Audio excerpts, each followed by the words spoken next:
This time we have defensive coordinator Zac Alley.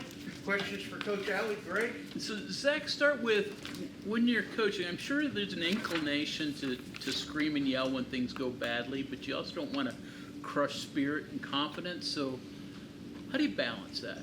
Yeah, I think there's it depends on the guys you have. You always want to build guys up throughout the week, particularly after a bad performance on a game. That show them what went wrong, try and fix those things, and create buy-in to what you're going towards. Try and show them the good things, and when they were good, and then show them the bad when they were bad. And then, I think throughout the week, as you get back to game day, you want to build their confidence back, and try and make the game enjoyable again. Are you a yeller during game time? How do you handle situations like, Saturday when there were some busts? Yeah, I think I'm definitely loud. I yell, but I yell in practice too. So I always say, whoever you are, if you're that guy on Tuesday, be that guy on Saturday. Don't show up and yell on Saturday if you don't yell Tuesday, and vice versa. So try and be consistent from practice to the game. Jordan Walker was talking about how the mistakes that are made during the games, when you guys are watching film back from practice, he's not seeing them as much. He thinks practice has been better than the game, mistake-wise. Is that an assessment that you would agree with? And then why do you think that if practices are going well and not making as many mistakes in practice, that then they're happening in games? Yeah, I know we show him the plays that we got in the game that we did the exact thing to the exact call in practice, which is what we try and accomplish. I guess that's the best you can do as a coach, is set them up for exactly what you get. And I think just I've been trying to emphasize that, taking what's been at practice and then making it happen in the game. And I think we feel like right now we got to be perfect all the time when we get to games. And, so there's a little bit of not playing free, that comes with that kind of paralyzation. And just trusting that, if I do my job and go to my spot, that it's going to come to me, particularly if we know what the play is that's coming beforehand. So, which did happen a couple times, and we still gave up a touchdown, and so that's kind of disappointing. But I'm working through it with the coaches the same way. It's on us at the end of the day, of trying to get guys, to understand and be able to process fast and know where to go, because they are matching up the looks, from practice to the game. So the translation has got to be there, and I think that just comes from confidence. UCF's first two touchdowns, fourth down, big deep passes. First one seemed like because the quarterback was able to buy some time. Was the second one break down something different? Yeah, the first one, we rep that mesh to that same call all week. We don't take him on the scramble. The middle field player runs downhill and tries to come get the quarterback as the deep third in the middle, which is very much a no, something you can't do. And, a young guy, a freshman that's in there that's trying to learn to play. And, that's a mistake I'm sure he'll remember and won't make next week. And then, the second one, we're in just basic weak cover 3, and we don't run to the post. We get caught up, and no real explanation there other than, we didn't do our job. What you talked about, and Rich has talked about not making the same mistakes again and again.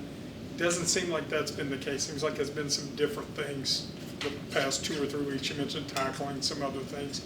So in a way, is that better as a coach, that you're like, hey, we fixed this a little bit, now we got to move on to that?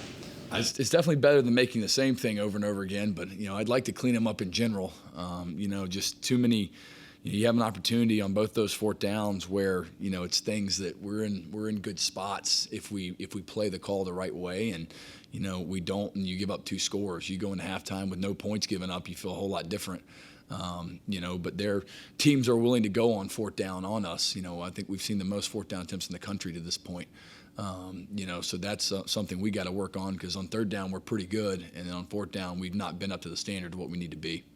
What do you see in Josh Hoover? He's one of the best quarterbacks in the Big 12. Yeah, it looks like a first-round draft pick.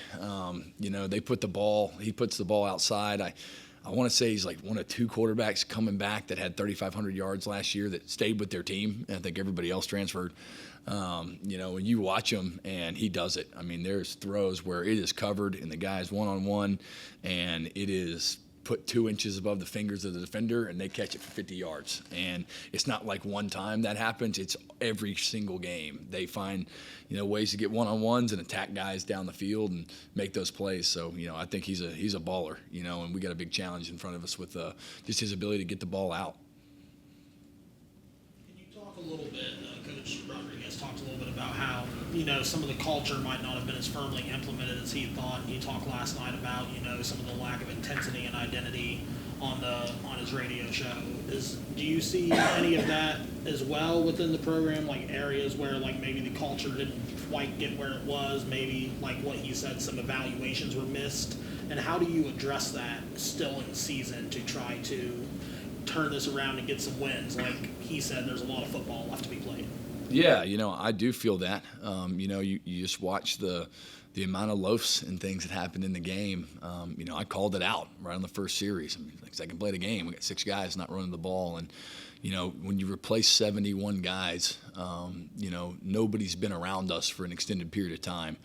And so, you're working every single day for guys who, when you get a freshman in, a lot of times that guy, he's bought into kind of how you're the only voice he's ever heard, and so he understands, and that's what he gets built into as a senior. You get a guy that's maybe been at 3 or 4 different programs. He's heard a lot of different things. And so you're trying to create buy-in from those guys all the time. And obviously losing doesn't help that, but the key for us is just how can we continue to hold things to a standard of how we're going to do what we do. And, once we realize sometimes guys don't understand what that actually looks like. They think they're playing hard and they're not. They think they're being physical, but they're not. And you try and show them and call them out and give them good examples of what it looks like to continue to establish, what the culture needs to be moving forward. And same thing this week. We're trying to do it today, try and do it yesterday. And we encourage the leaders within the rooms to, the guys who are doing it and are setting the example, man, everybody else got to come along because football is the greatest game in the world because it takes all 11 guys every play. And if one guy's not doing what he's supposed to do, you give up a big play touchdown. And so the challenge is the consistency of performance that leads to that, mindset of belief. How difficult is what Curtis Jones is trying to do? Young guy playing some bandit at some point, nickel at another point. How difficult is that for a young player, and how's he done it? I think he's done a pretty good job. Just like anybody, he's going to make a mistake here or there. But Kurt's a very versatile athlete, and he's a guy that, as we've had some different injuries and different structures we've needed to play, he's been able to move around to give us that kind of presence. Our Sam and our Bandit are fairly similar as far as what we ask him to do. But obviously the last couple games we've needed him at Sam, and so we've played him out there to give us some depth and all, throughout the last couple games. So I think he's done a really good job, and he just continues to get better every single game. 3 games in, you guys were great against Zac's, and I don't think have one since then too. Probably not as good as the Heights, but certainly better than what you've been the last couple of games. Any explanation for how that slid like it has? Yeah, it's a combination of things. One, you play better people, that's always going to be harder. 2, we get right to the point of contact in the quarterback a lot of times. The ball's coming out because the coverage isn't where it's supposed to be. And they both relate. You have to be in coverage in the spots you're supposed to, so the ball can't get thrown, and then you have to get off the rock and go get the quarterback. And I challenged the guys on Saturday with it. I know Coach Green and Coach Castile did too. That we're not going when we have an opportunity. We've got to freaking go and force the quarterback into bad situations and force the ball out or get the sack. And we've had some bang opportunities there, even with blitzes, where we're just right to the point and it's, open in the back end. So he gets the ball off or he throws it away. And then a couple of them, we've got wide open gaps and free runners and we got to finish the play when we're in the backfield because we've missed quite a few of those. Is perception, I guess, but confidence for guys, because you guys are complex at what you do and it's a lot to execute and to remember. Is that a cause for some of maybe the shortcomings, and kind of as a coordinator, can you build in confidence by focusing on what they're really, really good at, what they're comfortable doing? Well, maybe that gets too far away from what you want to do to be effective. Yeah, the last couple of weeks we've been very simple comparatively to maybe what we would do, in the first couple games, and some of the ones in the middle there we've cut down a lot of things, and as Coach Rod said, we're trying to simplify and be able to execute better, and you see some of that, but it's not consistent enough, and so I keep trying to cut more stuff, to get us to play something that we're comfortable in, and we feel like we can play fast and physical in, but. I think it's a challenge every week of you want enough to be able to have answers to problems that come up in the game, but not enough that the guys can't execute the calls. Zach, Rich mentioned how he's going to go through evaluating everything from now until the end of the season with 5 games remaining. From a defense perspective, when you start evaluating players, what are you going to start looking at from now until the end of the regular season? Yeah, I think both guys on and off the team, it's who can help you win. You like long, fast, athletic dudes. That always helps.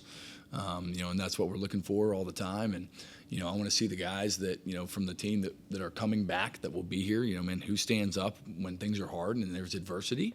Who leads, who's willing to come in here when it's tough. And who are the guys that don't want to do that. And I'm constantly evaluating that and know.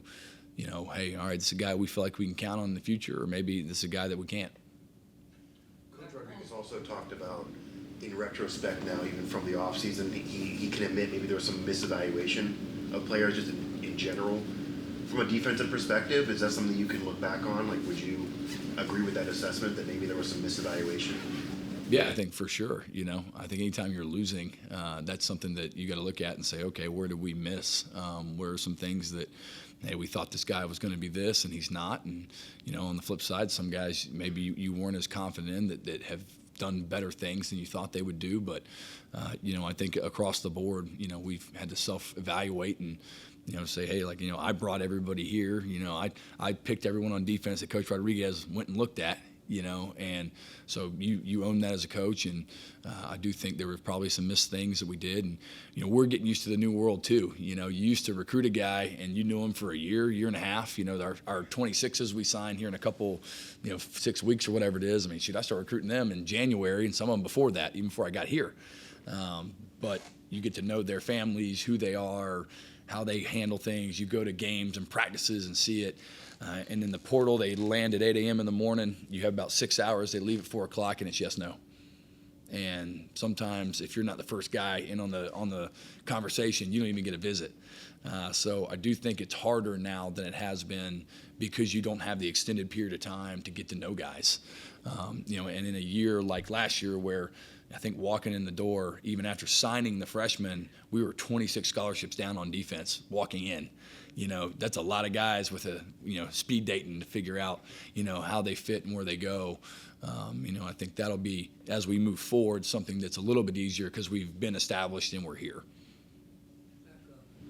Long touchdown play or long breakaways run, whatever it might be. A lot of times you can sit there and see what happens, this tackle, or a guy goes for an interception and doesn't get the ball, or a great offensive play. But a guy runs 83 yards through the middle, nobody near him, until he's 50 yards downfield. Is that a total breakdown on defense? Is it a great offensive call? Is it a combination? What's the anatomy of something like that? I know the ones we had this week, and we didn't fit the A gap with a Mike linebacker, and that's going to be a hard day anytime you do it. The middle of the defense has to be secure. And so you got to play physical and attack guys and knock people backwards and, be able to make plays, when those happen in the moment. And then, the ability to run them down, from a post safety or somebody that's a second level defender and takes a bad angle. And next thing you know, it's out for 50. And, that happened twice to us in the game where we get cracked. We don't replace. The corner's too wide. And, he doesn't go in there and make the tackle. And then, it's run out of bounds 50 yards later. And then, you get the same, very similar situation later on in the game. And, you don't fit into your gap and the ball's going to spike on you every time. And so it's consistency to do your job that leads to that.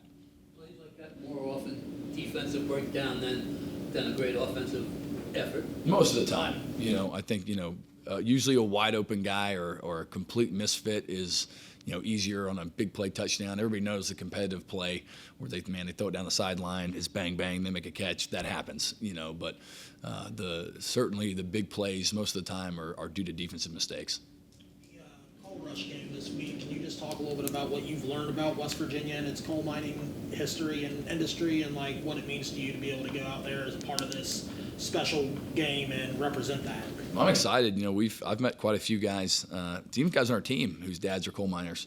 Obviously that's a tradition, and as far as the coal rush game, honoring those, the sacrifice, the commitment that those men and women make to go down and do a job that, it's tough. And I've been in a couple of the coal mines here. We did it back in the spring, and I was like, I don't know how they come down here every day.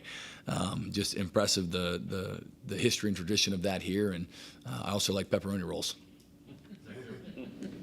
Zach, their passing game, obviously Hoover, all the eyes on him, but their losses, they haven't been able to run the ball too. Sure, you want to stop the passing game, but how much do you have to succeed against the run? You have to eliminate it. I think they rushed for 250 last game against Baylor. And so, you start to, when you give the runs up, now the passes become easy because you've got to play, get up in there and try and stop the run, primarily. And then, they pull the ball out and throw the RPOs. Now it becomes tougher because, you're not knocking back and preventing the run game from happening. So those apex defenders feel like they got to be tighter and more in the run when in reality, that's going to lead to more passing opportunities. Okay, thank you very much, Coach. Yep.